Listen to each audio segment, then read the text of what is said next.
connaissez quelqu'un comme lui.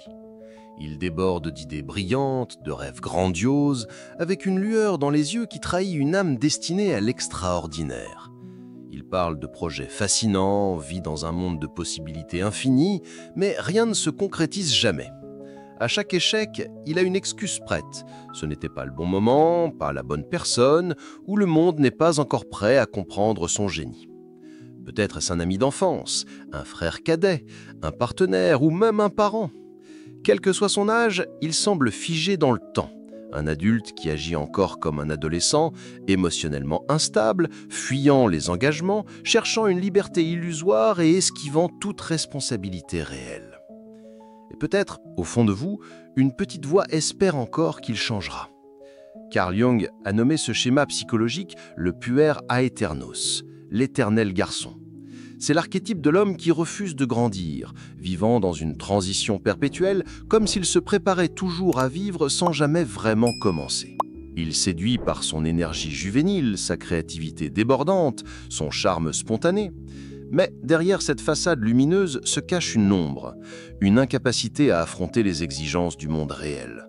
Le puer attend que la vie s'adapte à ses désirs, que les autres résolvent ce qu'il refuse d'affronter.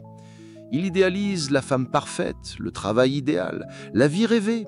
Et lorsque la réalité ne correspond pas à ses fantasmes, il fuit, abandonne et replonge dans un cycle de rêves inachevés. Il se voit trop spécial pour se plier à la médiocrité de la routine, alors qu'en vérité, il est paralysé par la peur de l'échec, de la frustration, de grandir. Si vous avez déjà essayé d'aider une telle personne, vous savez à quel point c'est épuisant. Vous vous fatiguez à donner des conseils ignorés, à offrir un soutien gaspillé, à tirer quelqu'un qui, au fond, ne veut pas avancer. Et le plus cruel, c'est qu'il vous fait sentir coupable, comme si vous étiez le problème, pour exiger trop, pour vouloir qu'il mûrisse, pour refuser de vivre dans un éternel presque. Mais la vérité doit être dite. Cet homme est prisonnier. Prisonnier d'une illusion de liberté qui, en réalité, est une cage forgée par la peur et l'immaturité. S'il ne se réveille pas, il vieillira sans jamais avoir vraiment vécu. Ce texte n'est pas une attaque, c'est un miroir. Si vous lisez ceci, c'est qu'une part de vous reconnaît ce schéma, peut-être chez quelqu'un de proche, peut-être en vous-même. Le chemin du puer aeternus ne doit pas se terminer dans la stagnation. Mais le changement n'est possible qu'en affrontant la vérité. Explorons cela ensemble. Le puer aeternus n'est pas simplement un type de personnalité. C'est une force psychique profonde, un archétype qui opère dans l'inconscient de nombreux hommes. Souvent confondu avec du charisme ou un esprit libre, il cache un refus presque instinctif de mûrir.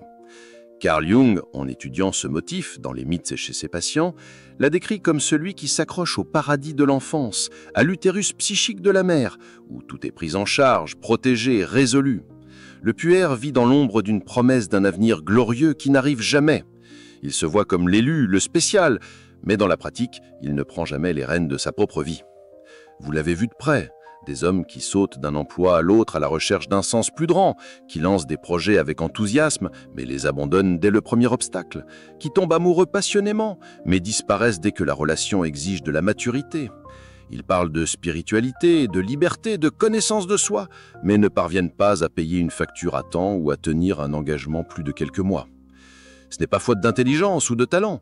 Le puer est jovent brillant, sensible, plein de potentiel. Il a une connexion vive à la créativité, à l'inspiration, à l'imagination. Mais c'est précisément pour cela qu'il reste enfermé dans le règne des idées, fuyant le poids de la réalité. Il veut voler sans construire d'ailes, l'aimer sans s'engager, réussir sans effort. Il aspire aux récompenses de l'âge adulte sans payer le prix. Et lorsque le monde ne répond pas à ses attentes, il se révolte, blâme le système, ses parents, la vie, mais jamais lui-même. Jung disait que le puer aeternus souffre d'une déconnexion avec le temps. Il vit dans un éternel « pas maintenant », attendant toujours le bon moment, la bonne idée, la bonne personne. Il vit dans le quand, mais jamais dans l'aujourd'hui. Et à cause de cela, il ne vit pas, il survit, nourri de rêves qui deviennent des fardeaux. Mais il y a une autre facette à cette histoire. Le puer, malgré son immaturité, porte une force précieuse. La jeunesse intérieure, l'imagination créative, la capacité à réinventer la vie. Le problème n'est pas l'enfant qui vit en lui, mais lorsque cet enfant prend le contrôle total de son existence. C'est ce que nous allons explorer maintenant, quand l'éclat du puer s'assombrit et que son ombre commence à tout détruire autour de lui. Il y a quelque chose de magnétique chez l'homme dominé par le puer Aeternus. Il est léger, spontané, il parle comme un poète et rêve comme un visionnaire. Il semble vivre en dehors du temps, défiant les règles, les étiquettes, les conventions. Pour beaucoup, cela est fascinant. Dans un monde étouffé par les obligations et les routines, il incarne une illusion de liberté. Mais cette liberté est un mirage, un déguisement soigneusement construit pour masquer ce qu'il craint le plus, la réalité. Le puer n'est pas libre, il est en fuite. Il fuit la douleur, l'échec, le rejet, le temps qui passe. Chaque choix qu'il évite, chaque décision qu'il repousse, chaque responsabilité qu'il transfère renforce sa prison déguisée en autonomie. Il dit qu'il ne veut pas d'un emploi conventionnel parce qu'il est destiné à quelque chose de plus grand. Mais en vérité, il redoute la routine, la hiérarchie, l'engagement. Il prétend que les relations sont des prisons, mais il a peur de se livrer, d'être vu, d'être jugé. Il rejette les règles, incapable de composer avec les limites. Cette liberté qu'il affiche est en réalité un refus enfantin d'affronter la dureté de la vie. Il veut rester éternellement léger et immaculé, et pour cela il reste en mouvement constant, comme un ballon flottant au gré du vent. Mais le temps ne pardonne pas, et le monde réel finit toujours par exiger son dû. Jung disait que le puer Aeternus vit en suspension entre ciel et terre, refusant de s'ancrer, de s'enraciner. Sans racines, rien ne pousse. Sans effort, rien ne prospère. Sans douleur, il n'y a pas de transformation. L'ombre du puer est insidieuse. Elle se manifeste dans de petits sabotages quotidiens, des engagements oubliés, des délais manqués, une désorganisation financière, des changements d'avis soudains, des promesses brisées. Tout cela est enveloppé dans une narration poétique. Je ne suis pas prêt, je ne veux pas me forcer, j'ai besoin de temps. Mais la vérité est plus dure. Il a peur. Peur de grandir, de faire des erreurs, d'être jugé, d'être ordinaire. Alors, inconsciemment, il sabote tout ce qui exige de maturité. Ce comportement affecte tous ceux qui l'entourent. Les partenaires amoureux souffrent d'aimer un homme qui semble incroyable en surface, mais absent dans les faits. Il dit qu'il aime, mais disparaît. Il parle d'un avenir commun, mais ne pose jamais les bases pour le construire. Les proches se frustrent de voir son talent et son potentiel gâchés. Les amis se lassent de soutenir quelqu'un qui reste coincé dans un cycle de « presque ». Et derrière tout cela, il y a un sentiment d'impuissance. Il semble incapable d'avancer, prisonnier d'une adolescence émotionnelle sans fin. Qu'un puer Aeternus n'émerge de nulle part. Derrière presque chaque homme qui refuse de grandir se tient une figure silencieuse, parfois aimante, parfois étouffante, qui le protège du monde mais l'empêche aussi de l'affronter. Dans la psychologie analytique de Jung, cette figure est appelée la mère archétypique. Lorsqu'elle devient excessive, elle se transforme en grande mère dévorante, celle qui, au lieu de donner la vie, emprisonne. Cette mère peut être littérale, une mère surprotectrice qui a tout fait pour son fils, l'empêchant de faire des erreurs, le soutenant dans chaque chute, mais l'empêchant inconsciemment de développer son autonomie.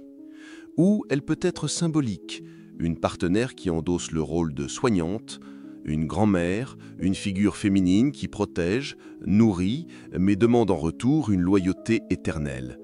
Le puer devient alors un homme qui cherche dans le féminin non une compagne, mais une substitut de la mère, quelqu'un qui le comprend sans exiger, qui l'accepte sans confronter, qui le soutient sans limite. Cette relation symbiotique est confortable, mais destructrice. Tant qu'il est pris en charge, il n'a pas besoin d'agir, de décider, de grandir. Il reste dans un état d'enfance émotionnelle, attendant que les femmes autour de lui résolvent ce qu'il refuse d'affronter. Mais cette dynamique piège aussi la figure maternelle, qui croit aider par amour, alors qu'elle alimente un cycle de dépendance psychique qui épuise les deux parties. Le moment vient où le masque du puère à Eterneus commence à se fissurer. Les rêves non réalisés pèsent lourd, les relations échouées laissent des cicatrices, et les possibilités autrefois infinies se rétrécissent. L'homme dominé par le puère est alors forcé de se regarder dans le miroir et de se demander « Combien de temps vais-je vivre comme si j'avais tout le temps du monde ?» C'est le point de rupture, le moment où la douleur de rester immature dépasse la peur de grandir. Mais mûrir n'est pas un processus doux. Jung le décrivait comme une naissance psychique faite de douleur, de sang et de mort symbolique. Le premier pas est d'accepter l'effondrement des fantasmes, comprendre que la vie ne vous attendra pas, qu'il n'y a pas de moment parfait, que personne ne viendra vous sauver. Grandir, ce n'est pas trahir son essence, c'est la construire. Cela implique un deuil, le deuil de l'enfant idéalisé, de la vie imaginée, des promesses jamais tenues et surtout de la mère symbolique. Tuer l'enfant intérieur ne signifie pas étouffer sa créativité ou sa légèreté, mais cesser de l'utiliser comme excuse pour fuir la vie. C'est permettre à cet enfant d'exister, mais sous la direction d'un homme mature. La maturité demande de la structure, de la constance, du courage. C'est dire non quand il est plus facile de fuir, s'engager même quand on aspire à la liberté, travailler avec discipline même sans inspiration, être présent dans une relation même quand l'idéalisation s'effrite. C'est échanger l'extase du nouveau pour le pouvoir transformateur de la continuité. Quand le puère est intégré à l'homme adulte, il ne disparaît pas, il se transforme. Il devient une source de créativité, de vision, d'intuition, mais canalisé par une psyché ferme, capable d'agir dans le monde. Si vous êtes arrivé jusqu'ici, c'est qu'une part de vous ressent l'urgence de ce message. Peut-être reconnaissez-vous ce schéma chez quelqu'un de proche, peut-être en vous-même. Et il n'y a aucune honte à cela.